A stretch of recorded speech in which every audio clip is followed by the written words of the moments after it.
Hello दोस्तों, online classes में आप सभी का स्वागत है।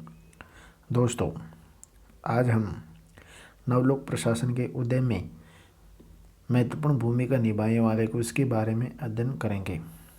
किस किस ने और कौन कौन सी महत्वपूर्ण भूमिका निभाई गई है। नवलोक प्रशासन के उदय में लोक सेवा पर उच्चतर शिक्षा के लिए हनी प्रतिवेदन यानी सन 1967 में अमेरिका में आई थी, जिन्होंने नवलोक प्रशासन के उदय में अपनी एक महत्वपूर्ण भूमिका निभाई गई थी। कौन? हनी प्रतिवेदन कब आई थी? सन 1967 में। हनी प्रतिवेदन के द्वारा ही नवलोक प्रशासन का उदय का निमित्त महत्वपूर्ण भूमिका निभाई गई थी अमेरिका में। दूसरी महत्वपूर्ण भूमिका आती है नवलोक प्रशासन में, यानी अमेरिका में लोक प्रशासन के सिद्धांत एवं व्यवहार पर फिलाडेल्फिया सम्मेलन का आयोजन किया गया था सन 1967 में जेम्स सी लार्सबर्ग की अध्यक्षता में। इन्होंने भी नवलोक प्रशासन के उदय में महत्वपूर्ण भूमिका निभाई थी। फिलाडेल्फिया सम्मेलन जो अमेरिका में लोक प्रशासन के सिद्धांत और व्यवहार पर, किसमें? लोक प्रशासन के सिद्धांत और व्यवहार पर एक महत्वपूर्ण भूमिका निभाई गई थी सन 1967 में फिलाडेल्फिया सम्मेलन के द्वारा। अगली हमारी महत्वपूर्ण भूमिका आती है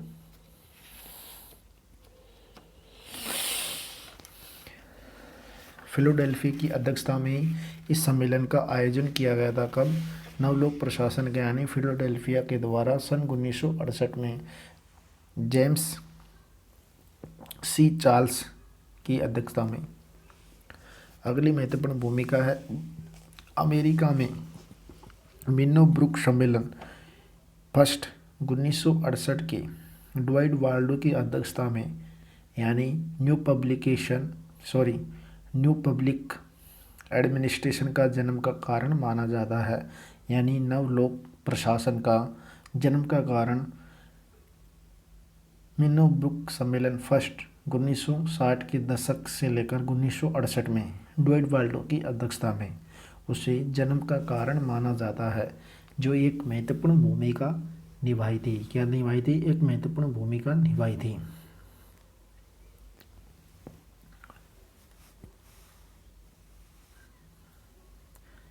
अगली महत्वपूर्ण भूमिका आती है फ्रैंक मेरिनी के संपादन में टूवर्ड्स न्यू पब्लिक एडमिनिस्ट्रेशन सन 1971 में अमेरिका में इसके द्वारा एक अखबार का संपादन किया गया था। इसने नवलोक प्रशासन के उदय में भी एक महत्वपूर्ण भूमिका निभाई थी। मिन्नो-ब्रुक सम्मेलन और फ्रैंक मेरिना ने भी।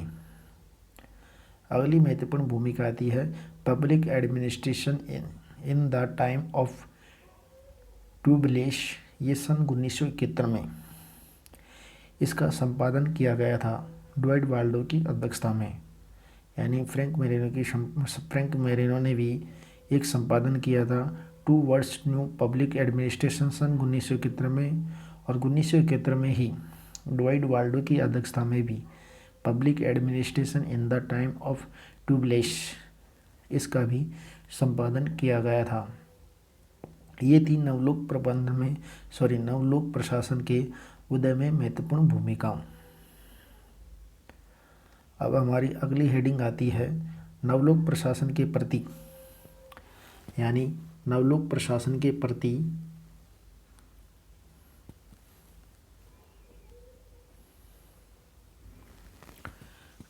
प्रशासन के प्रति लक्ष्य, अर्थात नवलोक प्रशासन का किसका विरोध करता है? नवलोक प्रशासन किसका विरोध करता है? नवलोक प्रशासन के प्रति लक्ष्य का नवलोक प्रशासन का किसका विरोध करता है? ये थे। इसमें नवलोक प्रशासन साहित्य प्रत्यक्ष विरोधी माना जाता है, यानी जो साहित्य प्रति प्रत्यक्ष विरोधी होता है वो नवलोक प्रशासन को माना जाता है।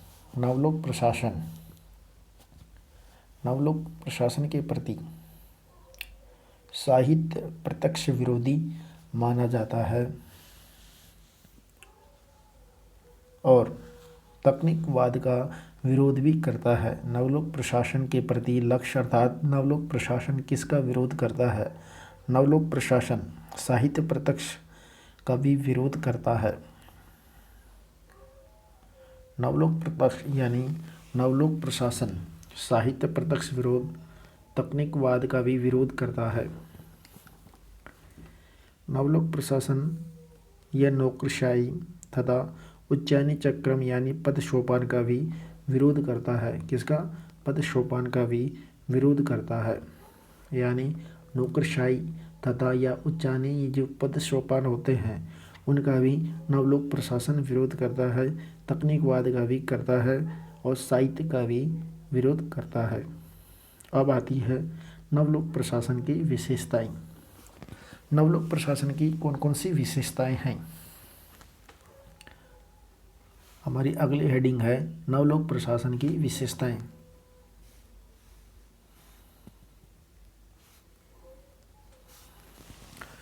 नवलोक प्रशासन की पहली विशेषता, नवलोक प्रशासन राजनीति और प्रशासन के द्विविभाजन को खारिज करके एक करने का पक्ष लेता है। यानी जो राजनीति और प्रशासन के जो द्विविभाजन होते हैं उनका विरोध करते उन दोनों को एक करने का पक्ष लेता है। नवलोक प्रशासन मानवीय दृष्टिकोण का समर्थन करता है। किसका? मानवीय दृष्टिकोण का भी समर्थन नवलोक प्रशासन के द्वारा करता है। जबकि परंपरागत प्रशासन यानी परंपरागत लोक प्रशासन आर्थिक दृष्टिकोण का पक्ष लेता है। किसका? आर्थिक दृष्टिकोण का परंपरागत दृष्टिकोण पक्ष लेता है। जबकि नवलोक प्रशासन मानवीय संबंधों का समर्थन करता है और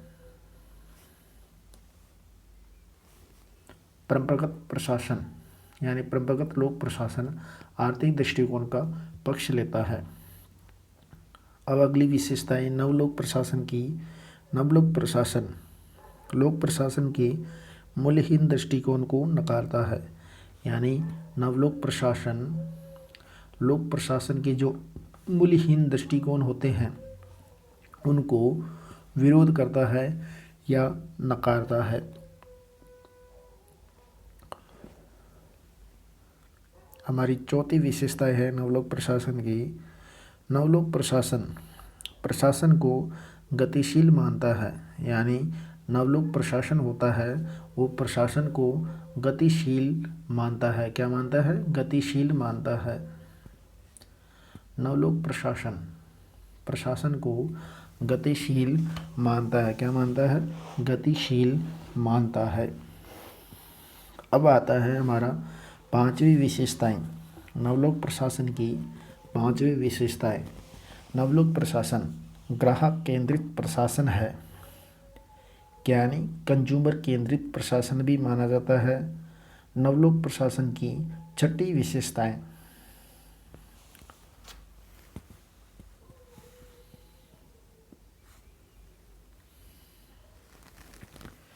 नवलोक प्रशासन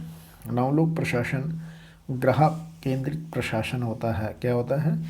ग्राहक केंद्रित प्रशासन होता है। नवलोक प्रशासन विकेंद्रीकरण तथा प्रत्यायोजन पर भी बल देता है। यानी जो नवलोक प्रशासन होता है वो विकेंद्रीकरण तथा प्रत्यायोजन पर भी बल देता है। प्रत्यायोजन का मतलब जानते हो? प्राधिकार। केंद्रीकरण और प्राधिकार पर भी यानी नवलोक प्रशासन क्या देता है? बल देता है। यह ग्राहक केंद्रित प्रशासन पर भी जोर देता है। किस पे? ग्राहक केंद्रित प्रशासन पर भी जोर देता है। नवलोक प्रशासन राजनीति और प्रशासन की जो द्विविभाजन होता है उसका भी विरोध करता है, फिर उनको एक करने के बारे में भी पक्ष लेता है। यानी जो नवलोक प्रशासन होता है मानवीय दृष्टिकोण जो मानव के जो दृष्टिकोण होती है, सोचने की क्षमताएं होती है, उनका भी समर्थन करता है। और परंपरागत लोक प्रशासन होता है वो आर्थिक दृष्टिकोण पर भी पक्ष लेता है, यानी मानवीय दृष्टिकोण का परंपरागत लोक प्रशासन पक्ष नहीं लेता, और जबकि जो नवलोक प्रशासन होता है वो आर्थिक दृष्टिकोण का पक्ष नहीं लेता, जबकि ये मानवीय दृष्टिकोण का समर्थन करता है। जबकि परंपरागत लोक प्रशासन आर्थिक दृष्टिकोण का समर्थन करता है और वह मानवीय दृष्टिकोण का समर्थन नहीं करता। और नवलोक प्रशासन लोक प्रशासन के मूल्यहीन दृष्टिकोण को नकारता है, यानी जो नवलोक प्रशासन होता है जो मूल्यहीन दृष्टिकोण को क्या करता है, नकारता है। नवलोक प्रशासन गतिशील होता है, यानी जो नवलोक प्रशासन होता है जो प्रशासन को क्या मानता है, एक गतिशील मानता है। क्या मानता है, एक गतिशील मानता है। नवलोक प्रशासन मिन्नो ब्रुक सम्मेलन का उदय का कारण को माना जाता है। क्या माना जाता है, मिन्नो ब्रुक सम्मेलन जो उदय है उसका कारण माना जाता है। इसलिए अब हमारा अगला टॉपिक आता है मिन्नो ब्रुक सम्मेलन। कौन सा, मिन्नो ब्रुक सम्मेलन।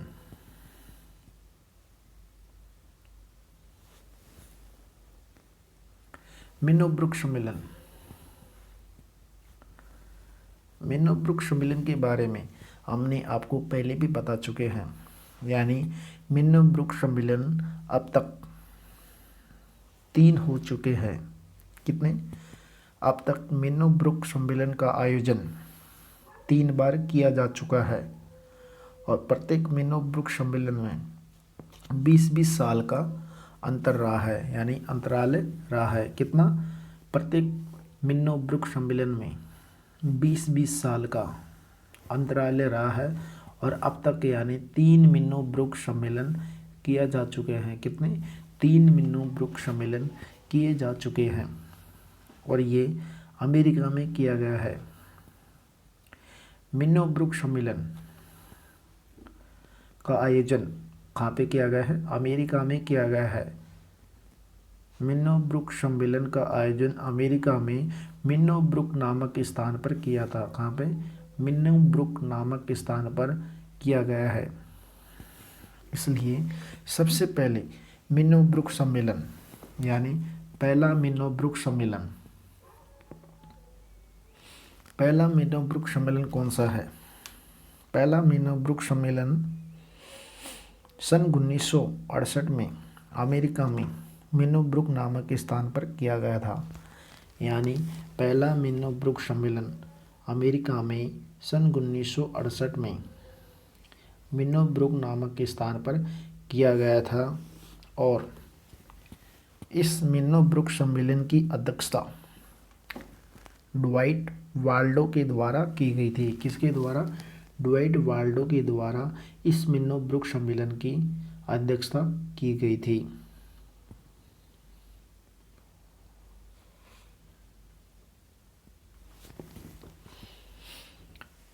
इस मिन्नो ब्रुक सम्मेलन का आयोजन सामाजिक आर्थिक उथल-पुथल के काल में किया गया था। यानी इस मिन्नो ब्रुक सम्मेलन का आयोजन सामाजिक आर्थिक उथल-पुथल के काल में किया गया था। सामाजिक आर्थिक उथल-पुथल के काल में इस मिन्नो ब्रुक सम्मेलन का आयोजन किया गया था। इस मिन्नो ब्रुक सम्मेलन में, यानी पहला मिन्नो ब्रुक सम्मेलन में भाग लेने वाले युवा राजनीतिक थे। कौन थे, युवा राजनीतिक। पहले मिन्नो ब्रुक सम्मेलन में युवा राजनीतिकों ने भाग लिया गया था, और इस मिन्नो ब्रुक सम्मेलन में व्यवहारवादियों ने भाग नहीं लिया। किसने नहीं लिया भाग, व्यवहारवादियों ने इस मिन्नो ब्रुक सम्मेलन में भाग नहीं लिया। इस मिन्नो ब्रुक सम्मेलन में व्यवहारवादियों ने भाग नहीं लिया, जबकि युवा राजनीतियों ने भाग लिया गया था। इस मिन्नो ब्रुक सम्मेलन का जो क्षेत्र होता है, यानी संकुचित क्षेत्र पाया जाता है, यानी इसका आयोजन छोटे स्तर पे किया गया था। कौन से स्तर पे, छोटे स्तर पर इसका आयोजन किया गया था।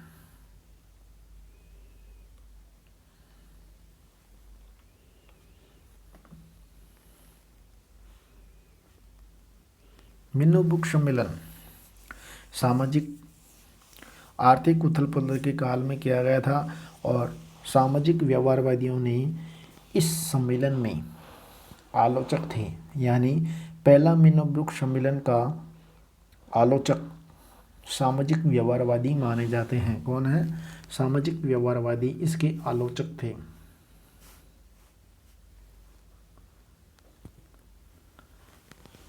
पहला मिनो बुक सम्मेलन में परिवर्तनशील व गतिशील प्रशासन को लाने का पक्ष लिया गया था।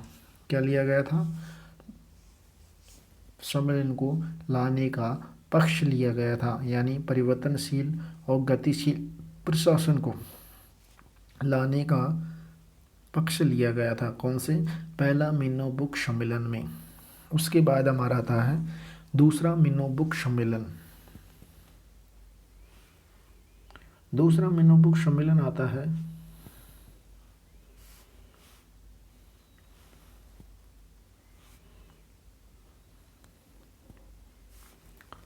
दूसरे मिनो बुक सम्मेलन में का आयोजन प्रथम मिनो बुक सम्मेलन के 20 साल के अंतराल में किया गया था। यानी सन 1968 के बाद दूसरा मिनो बुक सम्मेलन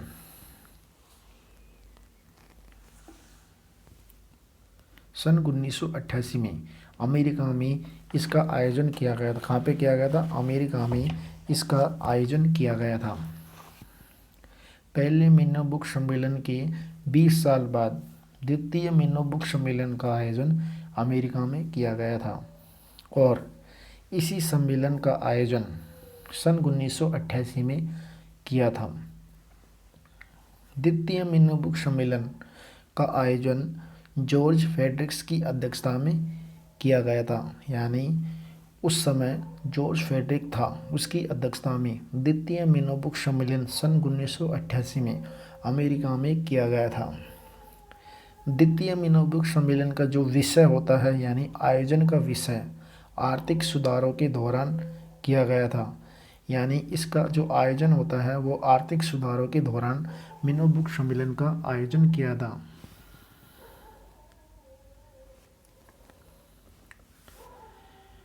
द्वितीय मिनो बुक की अध्यक्षता जॉर्ज फ्रेडरिक्स के द्वारा की गई थी और इसका आयोजन आर्थिक सुधारों के लिए किया गया था। क्या था? आर्थिक सुधारों के लिए इसका आयोजन किया गया था।